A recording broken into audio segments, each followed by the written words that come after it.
Doctors told a billionaire his only son had just 9 days left to live. No hope, no options, just a countdown to goodbye. But then, when everyone had given up, the family's longtime maid, the woman who had quietly cared for the boy like he was her own, made a bold, unthinkable decision that no one saw coming. What she did next didn't just shock the entire medical team.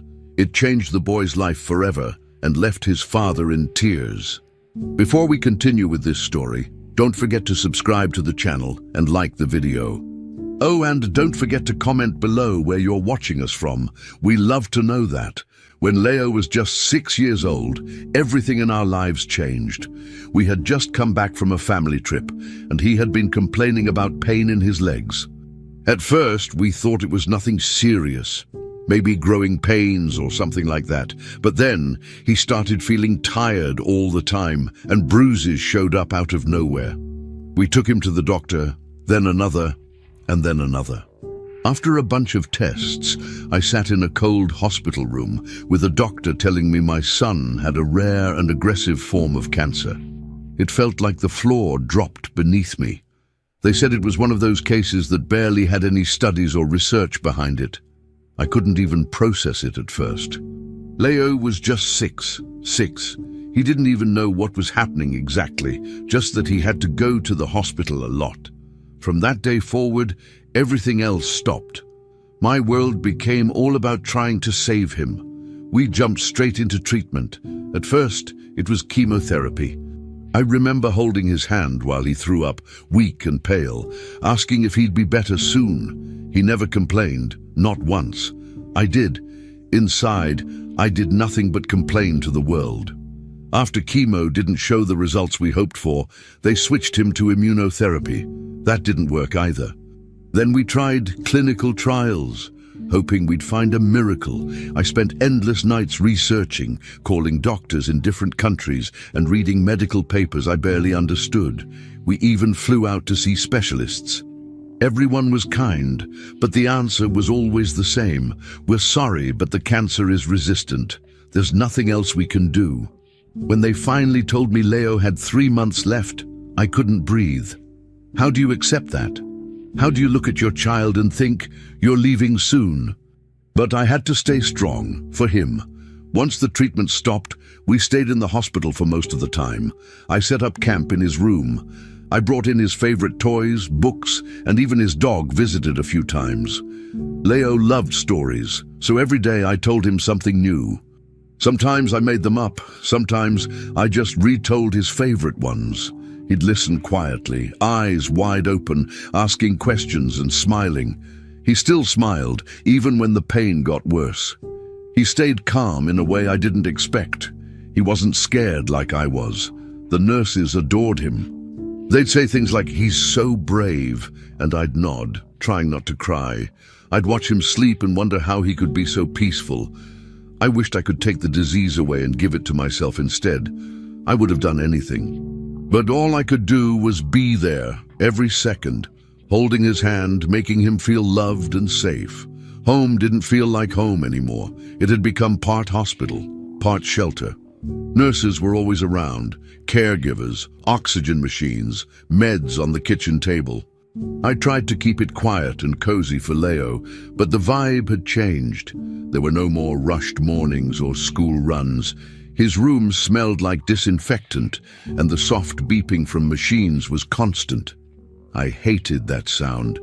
It was like a reminder of the ticking clock. I missed hearing his laughter echo through the house, and I missed his mom. She passed away years ago, and now that I was facing the possibility of losing Leo, I felt the pain of her absence more than ever. I felt alone, even surrounded by people. Some nights, after he fell asleep, I sat on the couch, just staring at nothing, completely numb. But I couldn't fall apart. I had to smile for Leo, tell him he'd be okay, even if I wasn't sure myself. Leo never asked me if he was going to die, but he must have known. Kids are more aware than we think. Sometimes he'd say things like, "If I go somewhere, will you come with me?" And I'd choke up, unsure how to respond. I told him I'd always be close. We talked about everything except the obvious. It was unspoken but present in every conversation. I think he just wanted things to stay normal, at least on the surface. So we played games, watched cartoons, laughed at silly jokes. There were moments of joy mixed in with the fear and sadness. He stayed resilient, stronger than I ever expected. Every time he smiled, I wondered how he did it. How could someone so small carry so much and still smile? I tried to give him everything he wanted in those days. If he asked for something, I made it happen. He was all that mattered. Every moment felt like it could be the last. As the days passed, I started counting time differently. Not in weeks or months, but in good days and bad days. A good day was when he had enough strength to talk and laugh a little. A bad day was when he couldn't eat or barely stayed awake. Those days broke me, even if I didn't show it. I didn't want him to see me sad, but inside I was falling apart. Sometimes I'd go to the hospital bathroom just to cry alone. Then I'd come back, smiling like everything was fine. I told him more stories, held him closer, and memorized every little detail of his face. The thought of losing him haunted me, but I tried not to let it steal our moments together. I just wanted to be there, completely, for as long as he needed me. As his health kept getting worse, I stopped hoping for a cure. I just hoped he wouldn't suffer. I stayed by his side, always. One morning, out of nowhere, Leo looked at me with his usual calm face and asked, "Dad, can I have a birthday party?" I was caught off guard. I didn't even know what to say at first. We hadn't really talked about his birthday coming up. With everything going on, it just didn't feel like a time for celebration. But when he asked, he wasn't joking or playing around. He was serious, and even though he knew exactly what the doctors had said, that he might not even make it to his birthday, he still wanted a party. Not just a small one either. He wanted balloons, cake, music, his friends, the whole deal. I looked at him and I couldn't say no. I just smiled and said, "Of course you can." That moment changed something. It wasn't just a party anymore. It became this light in the middle of everything we were dealing with. Leo looked happy just imagining it, and that was enough for me. The same day, I started making calls. I spoke to the hospital staff first. They were amazing about it. The nurses were already tossing around ideas by the time I hung up the phone. I also contacted his school, and the principal didn't even hesitate. "Tell us what you need," she said. Everyone wanted to help. I sat down with Leo, and we talked about the theme. He didn't even need time to think. "Superheroes," he said, grinning. "Red and blue like Spider-Man and Superman." He was so into it. He even picked the playlist. He wanted music from his favorite cartoons and video games. I couldn't believe how excited he was. For a moment, I forgot about his condition and just got carried away with the planning. There were going to be cupcakes, banners, balloons, little capes for everyone. It was turning into a real party. It gave me something to focus on, something that wasn't medicine or bad news. For once, we were planning something happy. The following days were actually full of laughter. Leo spent hours talking about which kind of cake he wanted. First he said chocolate, then strawberry, then both. "Maybe a half and half cake," he said, nodding like he was making a big executive decision. He also talked about games they could play, even though we all knew he didn't have the strength to run around. That didn't matter to him. He just liked the idea of everyone being there.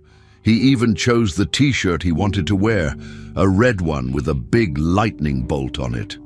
It was too big, but he didn't care. Amara, our housekeeper, who's basically family, got super involved too. She helped decorate his room with drawings and helped me with a checklist. She was always humming while taping things to the wall. The hospital room started looking less like a room and more like a small party hall. Everyone around us was doing their best to make Leo's day special. Leo's face every morning was different. There was this excitement in his eyes, even when he was too tired to talk much. The nurses would stop by and show him pictures of the decorations being prepared. One even brought samples of frosting for him to taste. I hadn't seen him like that in weeks. He was already weak, but this idea of having a party gave him a burst of something new. He spent a lot of time just talking to me about who he thought would come, what they would say, and what kind of gifts they might bring. He didn't even care if there were presents or not. He just wanted people around. The doctors were cautious, making sure the environment would be safe for him, but even they admitted the excitement was helping. It was like the party became a part of his treatment.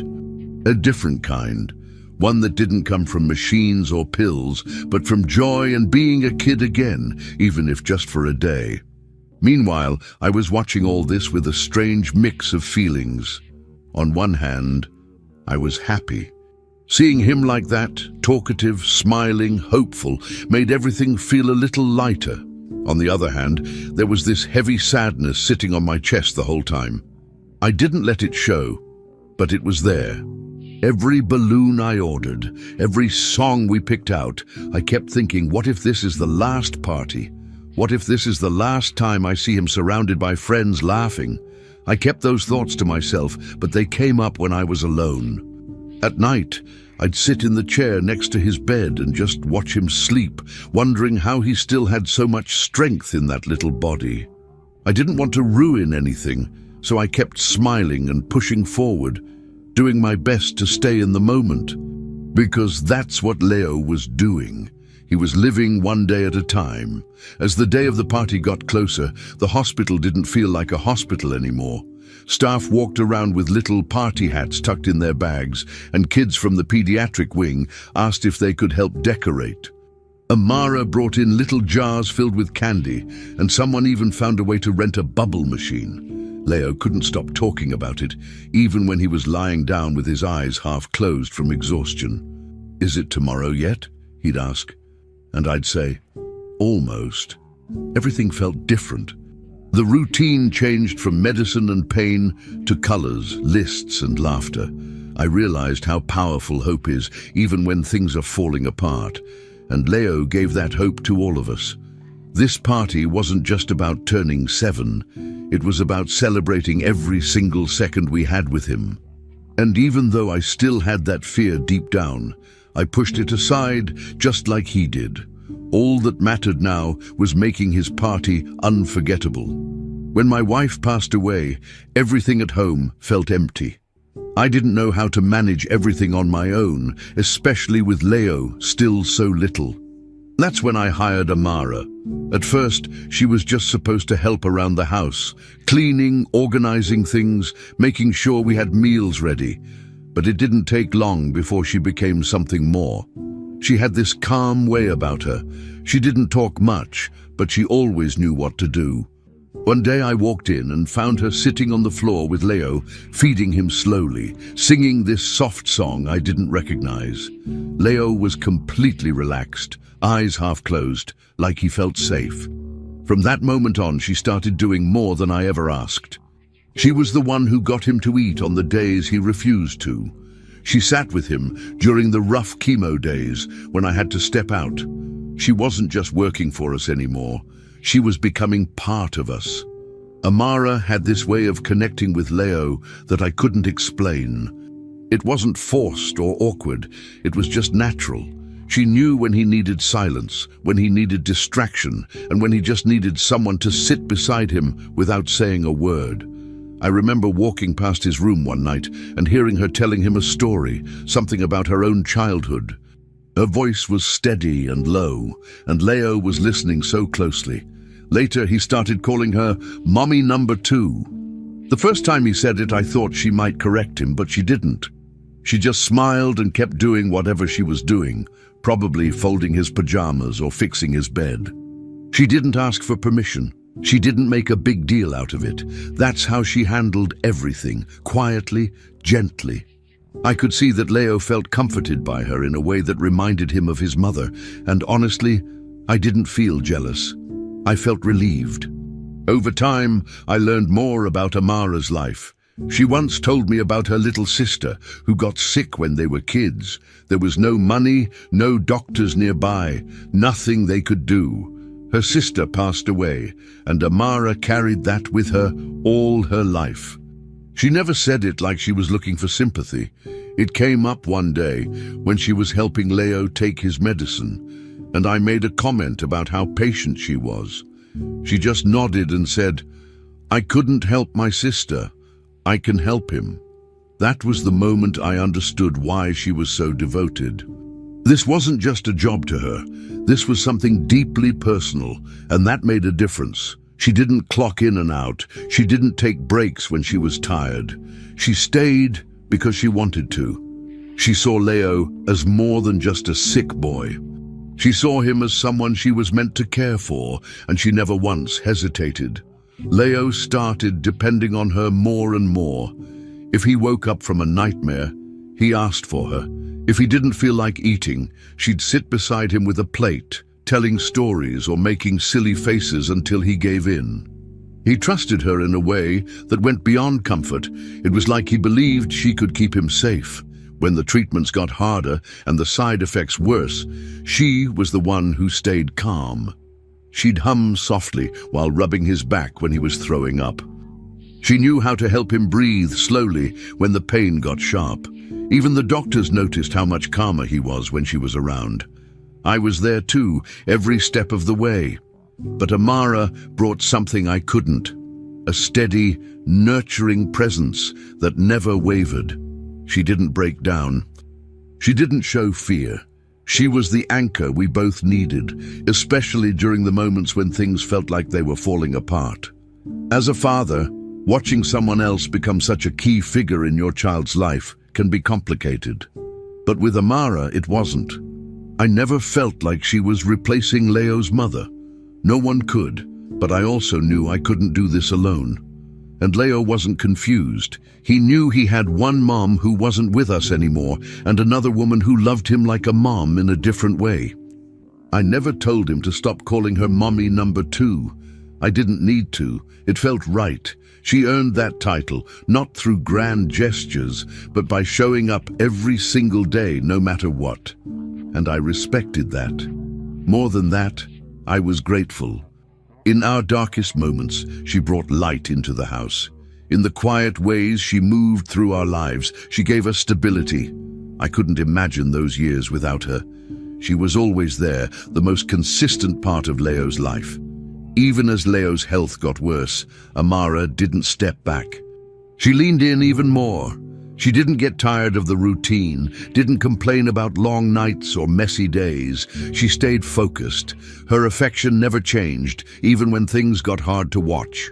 She kept brushing his hair, feeding him slowly, holding his hand during hospital visits. She was always calm, always gentle, and Leo never had to ask. She was just there. That kind of care is rare. It wasn't loud or showy, but it was the strongest support in his life. She became the foundation he leaned on when everything else was falling apart. And even when we knew the time was getting short, she never pulled away. That's what made her different. Amara wasn't just part of our story. She was one of the most important parts. And even now, when I look back, I don't remember the machines or the meds first. I remember her, sitting quietly next to him, loving him like he was her own. The day of Leo's birthday party finally arrived, and even though we were in a hospital, it didn't feel like one, not for a few hours at least. The room was full of red and blue decorations, just like he wanted. There were balloons tied to the bed, superhero posters on the walls, and a table with a cake that had both chocolate and strawberry because he couldn't pick one. His friends from school showed up with handmade cards, tiny gift bags, and a lot of energy. Some nurses joined too, clapping, smiling, just trying to keep the mood light. Leo was tired, but he didn't let that stop him. He sat up in bed with his favorite shirt, the red one with the lightning bolt, and opened gifts one by one. He smiled the whole time. Amara stayed close, making sure he was eating, reminding him to sip water, helping him unwrap things when his hands got shaky. For a little while, things felt normal, and Leo was just a kid at a birthday party. Everyone kept things simple and easy for Leo. The kids didn't run around or make too much noise. They played board games at his bedside, shared jokes, and even sang songs.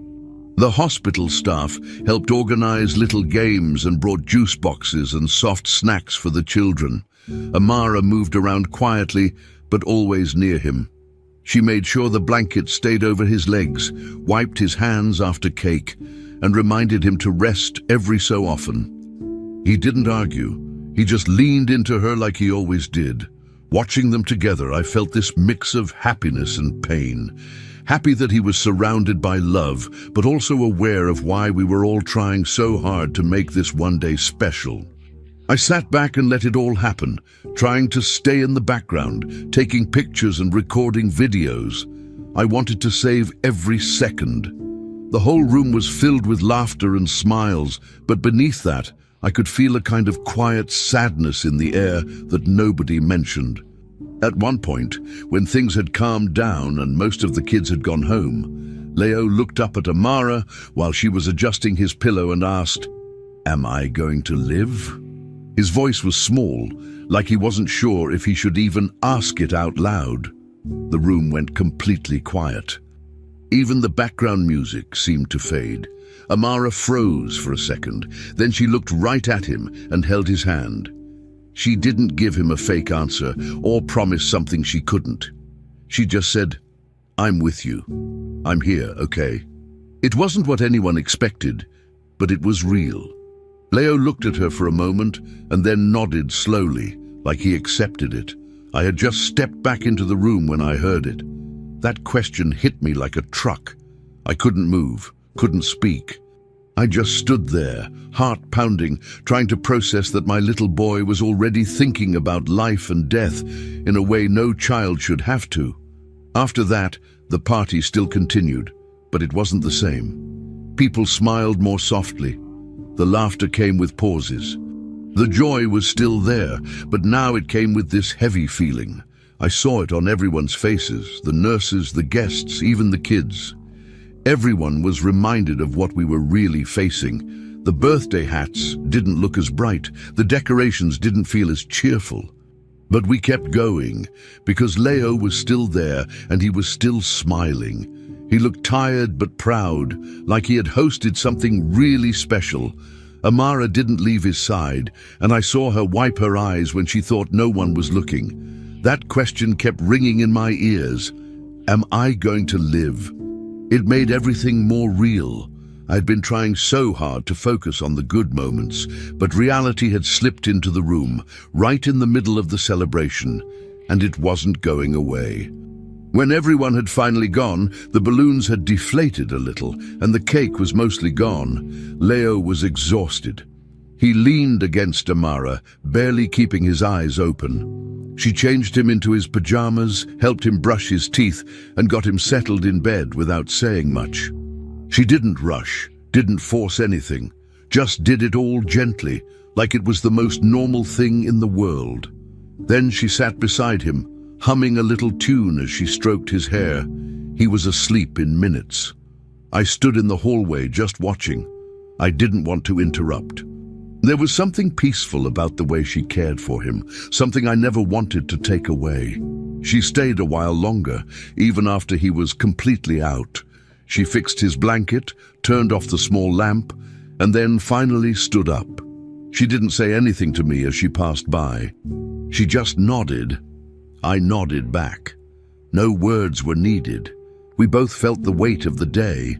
After that party, something changed in the house. Not just the mood, something deeper. The decorations were still up for a few days, but they felt different.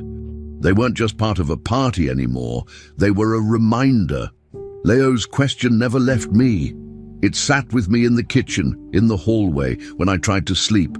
I could see it on Amara's face too, even though she kept doing everything like always. We didn't talk about it, but we both felt it. Leo didn't bring it up again, but he didn't need to. The way he looked at us had changed a little. He was still the same sweet kid, still laughed at silly cartoons and wanted his favorite juice. But there was something else there too. Something deeper, like he was carrying more than before. And I couldn't protect him from it. That day at the party, in the middle of the cake and gifts, he asked the one question that no one had an answer to, and everything changed. After that day, the party, the question, the silence, Amara started acting a little different.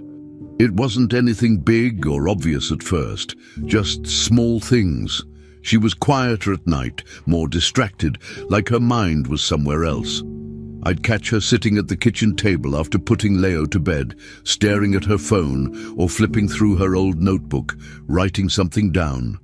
I thought maybe she was just tired or still shaken by what Leo had asked her.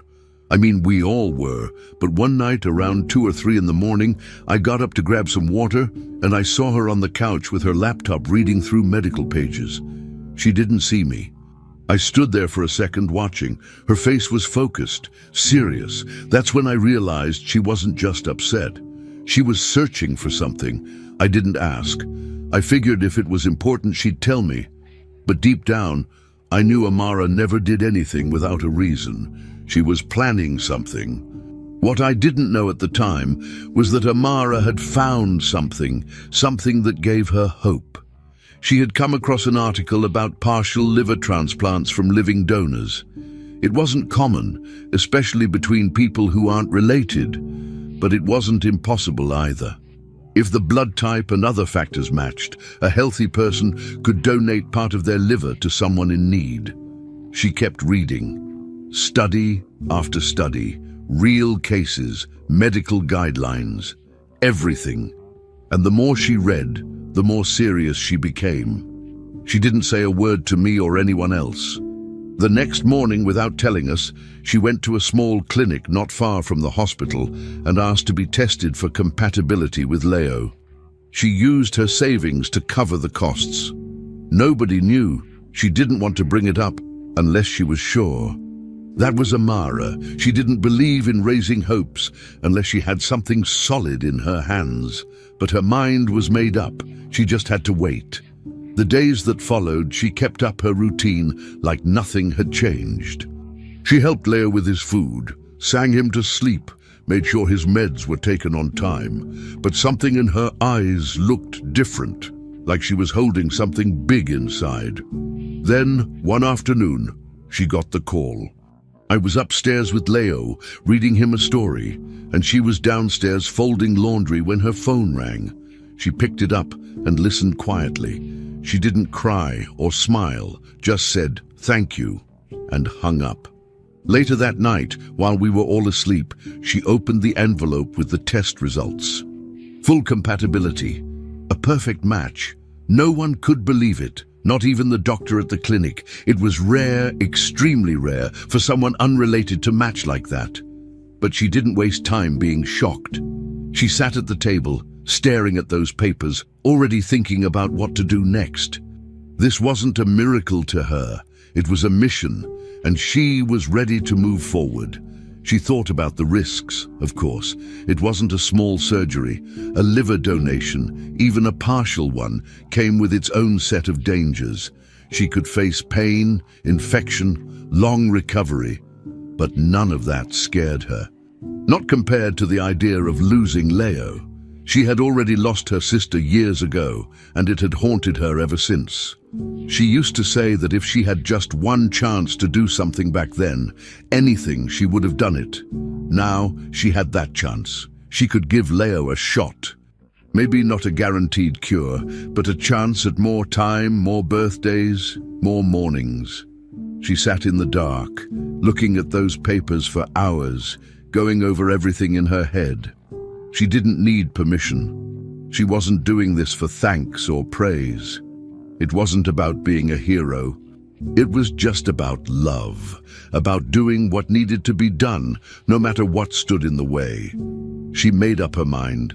She knew Richard might say no. Not because he didn't care, he cared more than anyone, but because he was scared. Scared of risks, scared of getting hopes up, scared of more pain. That's why she decided to keep it all to herself. She folded the test results neatly, placed them inside a book she kept hidden in her bedroom drawer, and never said a word. She continued her days like always, smiling when Leo made jokes, humming while cooking dinner, organizing his meds in the kitchen cabinet. But inside, she was working through every step in her head. Where to go, who to talk to, how to get this done. She even started reading legal documents, looking into donor rights and hospital procedures.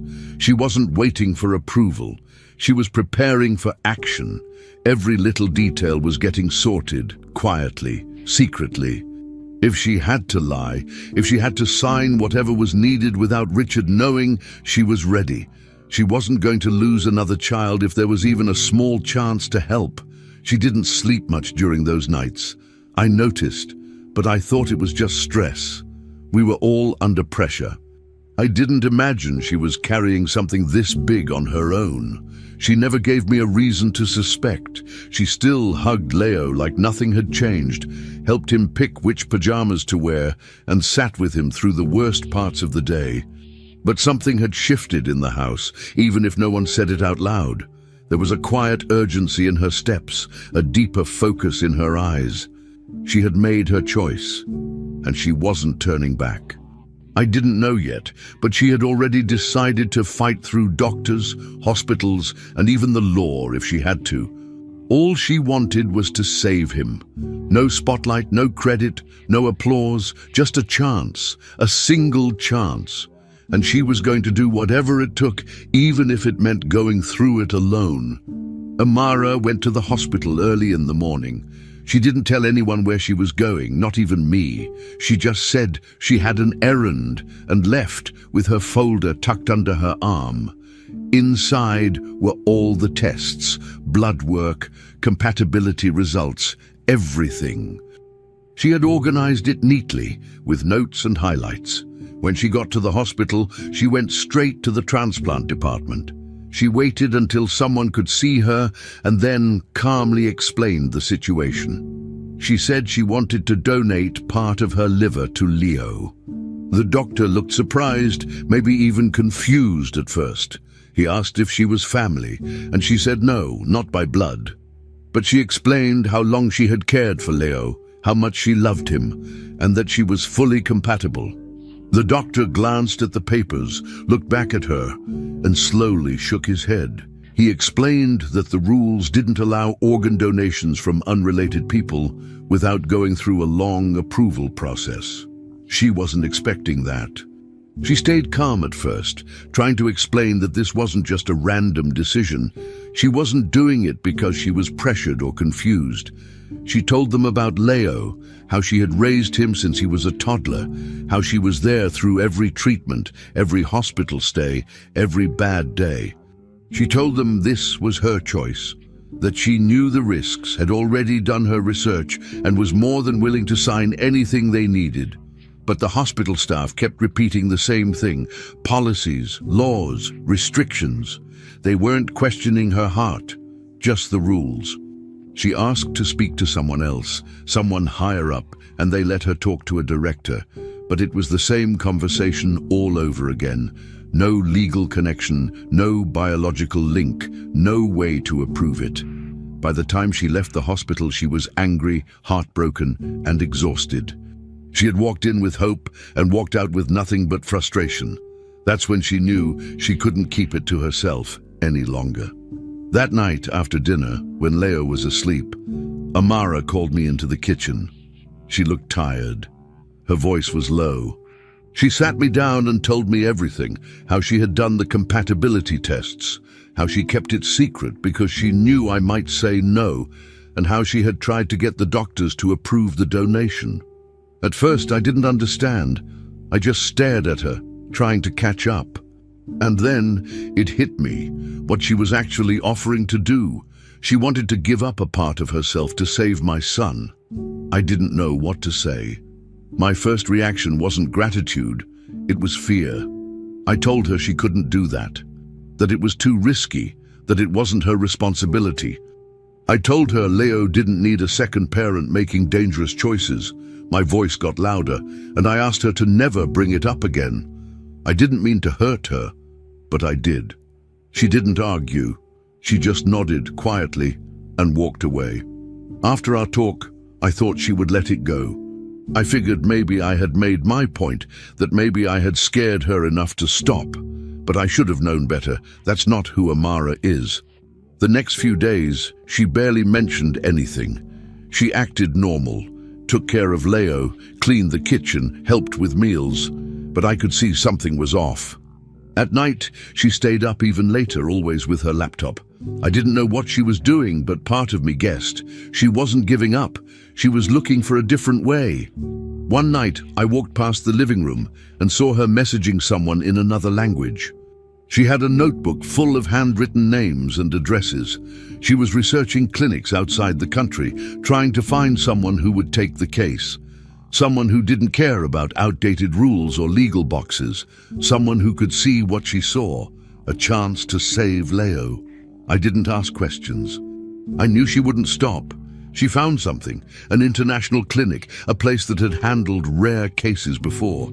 It wasn't some shady operation. It was real, with real doctors, real success stories.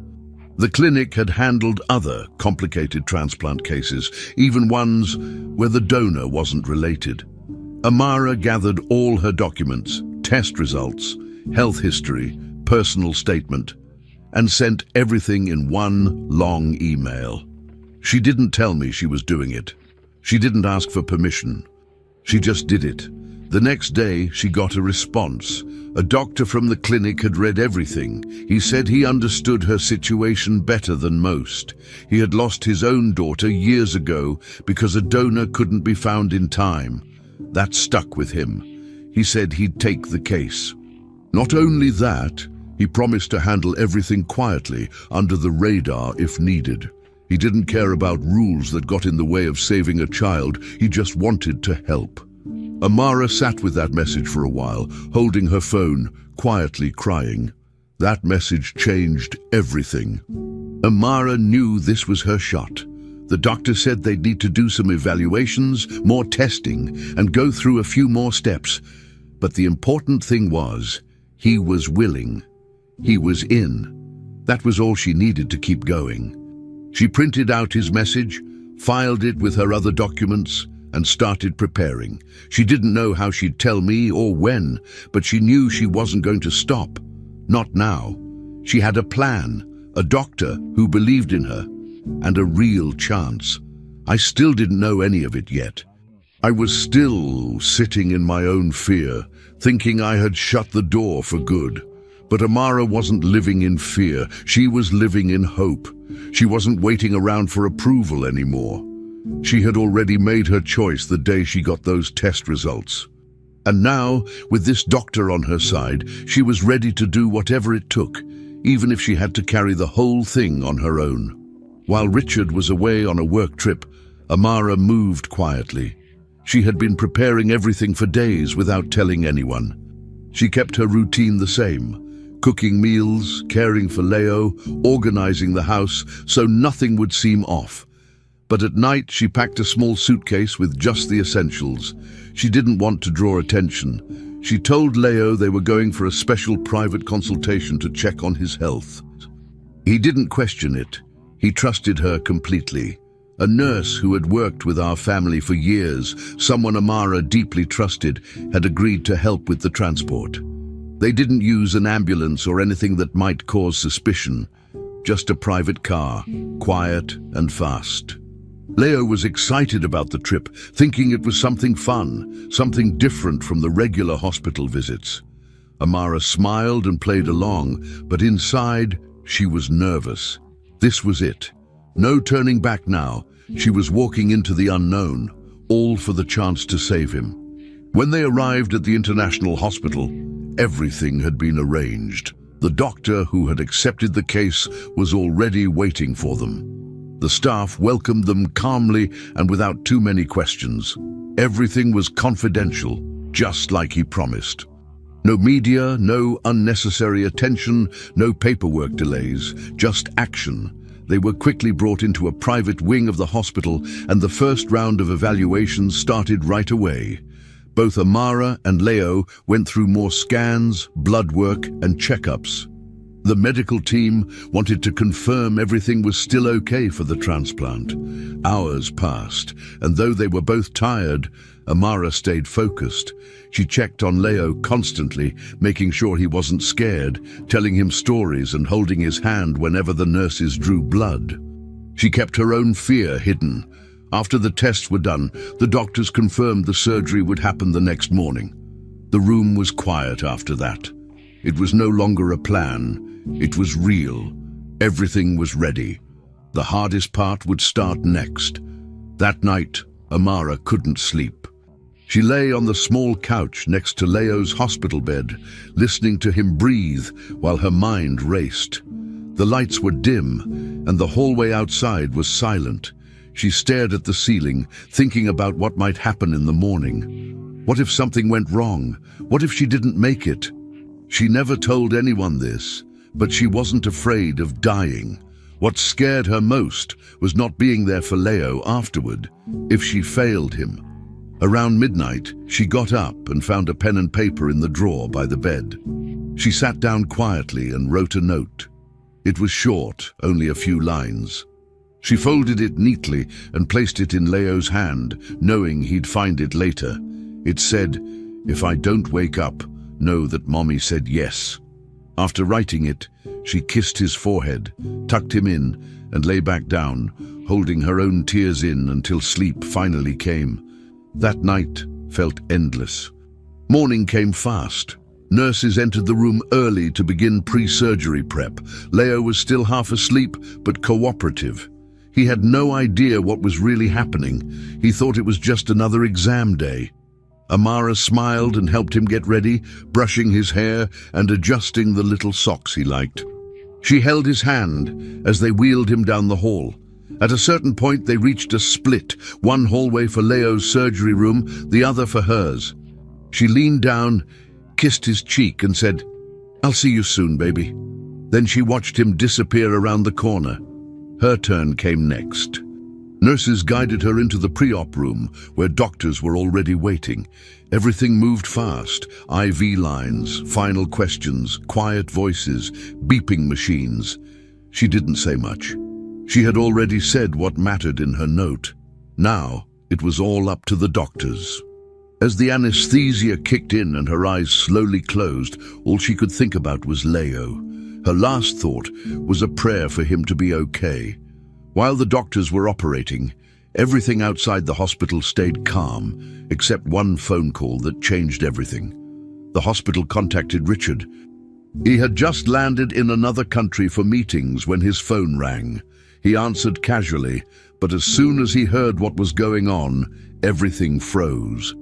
They told him Leo was in surgery. Amara had brought him in. A liver transplant. She was the donor. At first, he thought it was a mistake. He asked them to repeat it 3 times, but it was real. He hung up without saying a word, rushed to the airport and bought the first ticket back. He didn't pack, didn't call anyone else. He just boarded and sat there, staring at the seat in front of him. His mind was spinning. What would he find when he arrived? Would Amara be okay? Would Leo survive? Why hadn't she told him? Fear mixed with guilt and confusion. The flight felt endless. All he wanted was to land and see his son, and her. He needed to see both. Back at the hospital, the surgeries were still underway. Both teams were working carefully, following the plan. The doctor who had lost his daughter years ago was leading the operation. For him, this was personal.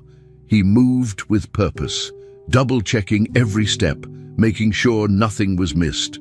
Leo's body was fragile, but the team was prepared. Amara's procedure was going well too. Her liver segment was healthy, strong, and perfect for transplant. No major complications so far. The staff kept communication limited, as planned. It was a quiet floor, no interruptions, no panic, just focused work. In the waiting area, a trusted nurse from earlier sat with Amara's phone, waiting for updates, ready to let Richard know as soon as he landed. Everything now depended on the next few hours. Everyone in that hospital knew the risks, but they also knew the purpose behind it. It wasn't about rules anymore. It was about giving a child more time. As the surgeries continued, the note stayed in Leo's hand, small, folded, and filled with the kind of love no rule could ever block. When I arrived at the hospital, my hands were shaking. I didn't even stop to ask for directions. I rushed straight to the ICU floor. My heart was pounding so hard I could barely think. I didn't know what I was going to walk into. All I knew was that my son and Amara were both in surgery just hours ago, and I had no idea how things had turned out. When I reached the ICU, I saw a nurse who recognized me and walked me down the hall without saying much. We stopped in front of a glass door, and there he was, Leo. He was hooked up to machines, wires everywhere, but he was breathing. He was alive. I stood frozen for a moment. Then the nurse gently pointed to the next room, and I saw Amara. She was there too, pale and still, in a medically induced coma but stable. Both of them had made it through. I couldn't believe it. I leaned against the wall and let out a breath I didn't realize I'd been holding. Doctors came in shortly after and explained everything. The transplant had gone smoothly. Leo's body had accepted the new liver without signs of rejection so far. That was the best news I'd heard in a long time. Amara, they said, was still sedated because her surgery had been more complex and her recovery would take longer. But she was stable. That word, stable, felt like a miracle. I stayed in Leo's room for hours. I held his hand, watched him sleep, and kept thinking about how close I had come to losing him. Then I went to Amara's room. It was hard to look at her like that, so quiet, so still. There was a folded note on the nightstand. I opened it and read her words. "If I don't wake up, know that Mommy said yes." I couldn't hold it together. I sat in the chair next to her and just cried. I whispered, "Thank you," over and over, not knowing if she could hear me, but hoping somehow she could. 3 days later, Leo woke up. I was sitting beside him, holding his hand like always, when his eyes slowly opened. He looked around, confused for a second, then smiled and said, "Can I have cake?" I laughed. I actually laughed out loud. It was the first real laugh I had in weeks. I told him we'd get him cake as soon as the doctor said it was okay. Then he looked at me more seriously and asked, "Where's Mommy number 2? I paused. I didn't want to scare him, so I told him the truth, but gently. I said she was resting because she had to go through something big to help him. He nodded and closed his eyes again like he understood. Every time he woke up after that, the first thing he asked was how she was. It became a routine. Wake up, ask for Amara, listen quietly to the update. He didn't complain, didn't fuss. He just wanted to know she was okay. The nurses and staff started hearing what had happened. The story spread quickly. Everyone knew Amara had donated part of her liver to save Leo. It touched people. Some came by just to see if the boy from the transplant story was really doing okay. One nurse brought him a stuffed bear. Another brought balloons. Even doctors who weren't involved in the surgery stopped in to check on him. The energy in the ICU started to shift. It didn't feel so heavy anymore. People were smiling a little more. There was hope in the air. One evening, a nurse told me she hadn't seen something this meaningful in her whole career. I sat with that for a while. Amara had changed more than just Leo's life. She'd changed the atmosphere around all of us. I kept going between both rooms every day. I didn't want either of them to be alone. Leo needed to see a familiar face when he opened his eyes, and I needed to see Amara breathing, even if she wasn't awake yet. Leo's recovery picked up quickly. He started sitting up in bed, asking for specific meals, and even watching cartoons. His voice got stronger, his color improved, and he was getting back to being a kid. The doctors were happy with his progress, but he didn't seem fully relaxed until he had news about Amara. Every morning he would say, "Did she wake up yet?" and every time I had to say no, he'd nod quietly and look out the window like he was trying to send her a message with his thoughts. Sometimes he'd ask to draw something for her. We taped his little pictures to the wall in her room, hoping she'd see them when she woke up. I saw how much he loved her, how deep their bond was. It was more than just care. She was part of him. He didn't even need to talk about it. You could feel it in how he waited for her, how he believed in her waking up without even asking when, just believing. The mood in the hospital was different now. It felt lighter. The fear that used to sit in my chest every minute wasn't as sharp anymore. I still had worries. Amara hadn't opened her eyes yet, but I also had something I hadn't felt in a long time. Hope. Leo smiled more. He talked more. He laughed again. Every day I sat between the two rooms, his and hers, just going back and forth, being there. I read to Leo, and then I'd go and sit with Amara, sometimes reading the same stories out loud, just in case she could hear. Sometimes I'd play recordings of Leo's voice. I wanted her to know he was okay. She had done something no one else could have done. She gave him a second chance. And while she was still unconscious, she was still very present in everything around us. Her note stayed folded in my pocket. I read it every now and every time, it hit me all over again. Mommy said yes, and because she did, everything changed. 5 days after the surgery, something incredible happened. I was sitting in Amara's room like I had done every day since the operation. I was used to the quiet, the beeping of machines, the nurses coming in and out, the stillness of her face. But that morning, everything changed. I had just stepped out to get a coffee when a nurse ran into the hallway and called me back, smiling. I rushed in and saw her, Amara, awake. Her eyes were open, and she was looking around the room, confused but alert. And right next to her, sitting in a chair, was Leo. He had snuck in earlier without anyone noticing. He was smiling at her like he'd been waiting his whole life for this moment. When she saw him, she stared for a few seconds, and then he said, "Mommy number 2, I'm alive." Just like that, those exact words. Amara started crying. No holding back. She reached out, touched his face, and cried like she had been holding it in forever. The nurses in the room stopped moving. Everyone was frozen, watching the moment like it was something sacred. Amara couldn't speak at first. She just held his hand and cried, while Leo kept smiling, like everything had finally fallen into place. I was standing near the door, completely still, just trying to take it all in. After a few minutes, the doctors stepped in. They gave Amara some water, checked her vitals, and let her know she was okay. Then they turned to us with another surprise. They had the results from Leo's latest tests. The new liver had finally allowed the treatments to work. His body was responding better than they expected. The cancer was in remission. Hearing that word felt unreal. I looked at Amara and saw a different kind of cry take over. This one was from relief. She had done the impossible. Not just surviving the transplant, but giving Leo a real chance. A chance we had lost hope in. Even the doctors looked amazed. One of the doctors, who had been with us since the start of this journey, said it was rare to see such a quick turnaround. He admitted they were surprised. Leo's blood work, scans, and everything else showed major improvement. It wasn't just about the transplant. It was how his body was now accepting the medication, how everything was working in sync for the first time in months.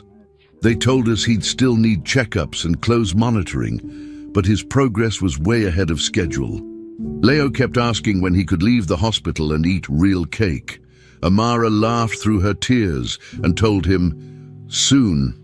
I sat beside her and thanked her again, this time looking her in the eyes. She tried to brush it off, saying, "He's alive. That's enough." But I needed to say it. I told her she gave us a future, not just a few more days, but real time. She didn't reply with words. She just squeezed my hand, and that was enough. She understood.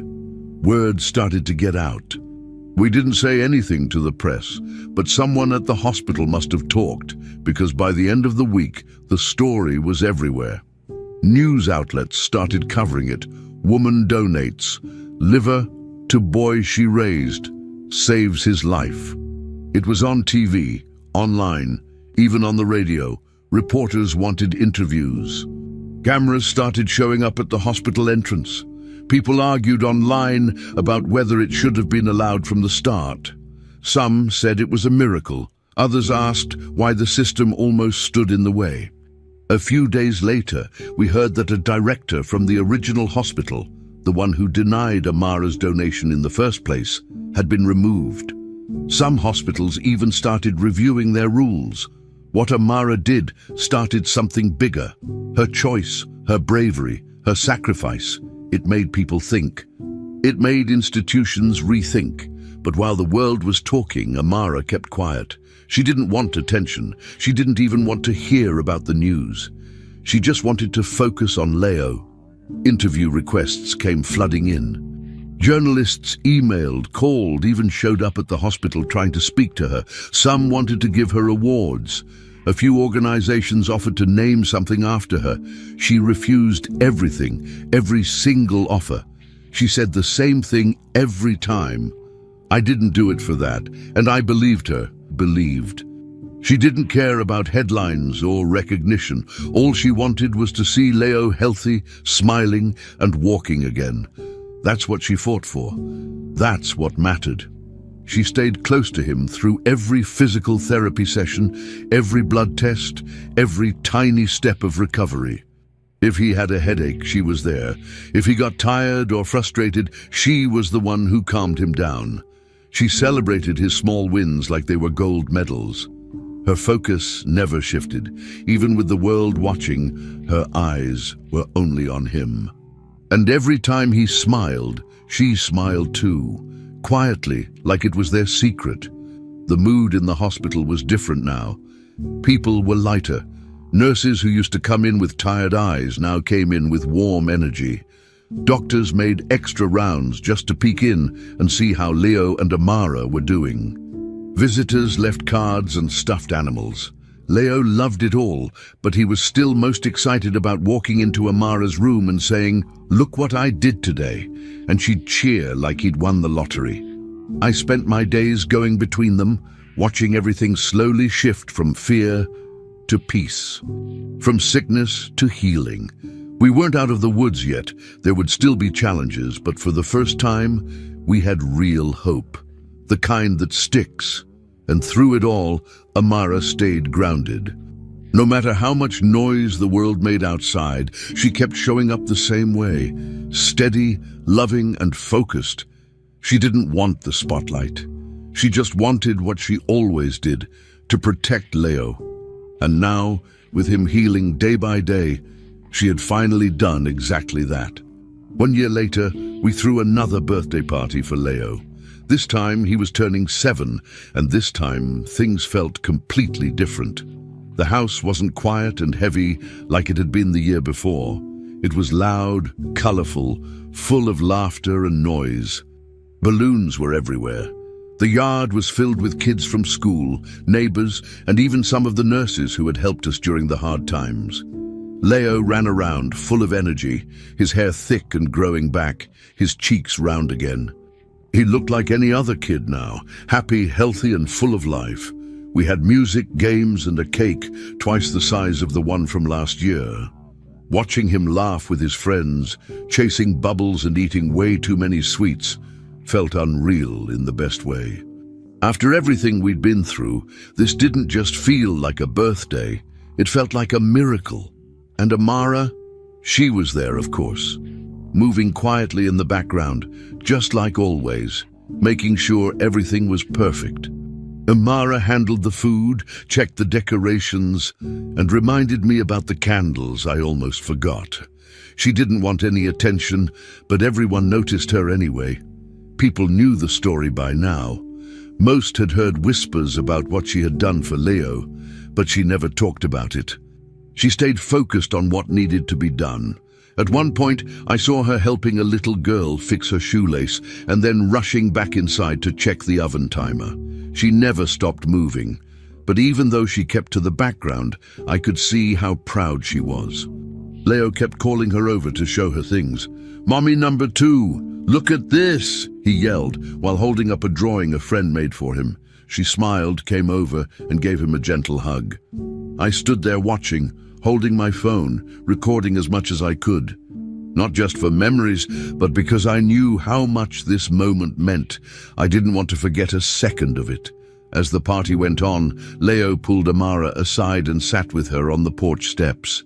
I watched from a distance, pretending to check the grill so I didn't interrupt.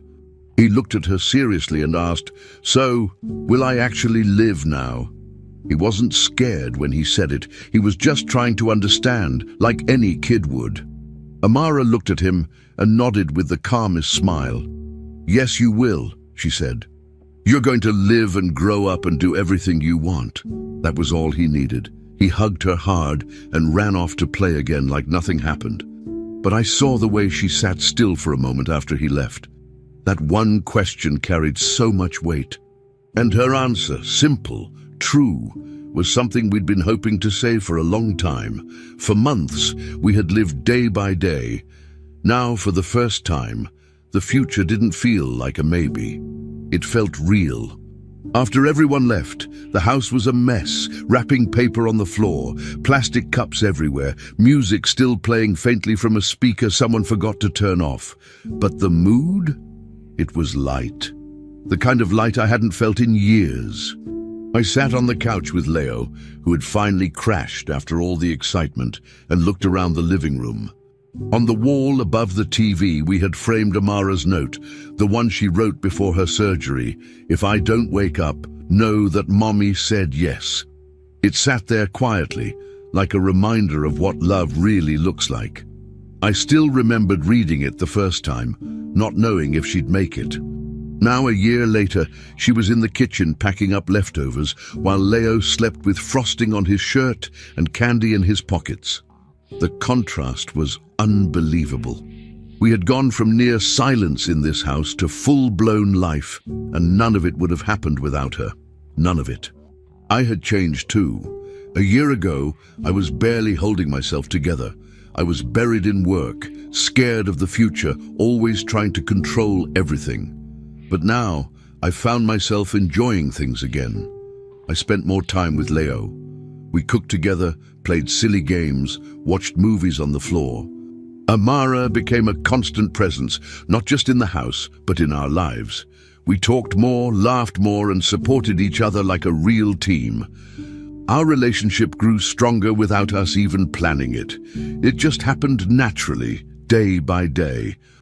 She still didn't like praise or attention, but I made sure she knew how much she mattered, how much we needed her, not just for what she did, but for who she was. The house didn't just look different.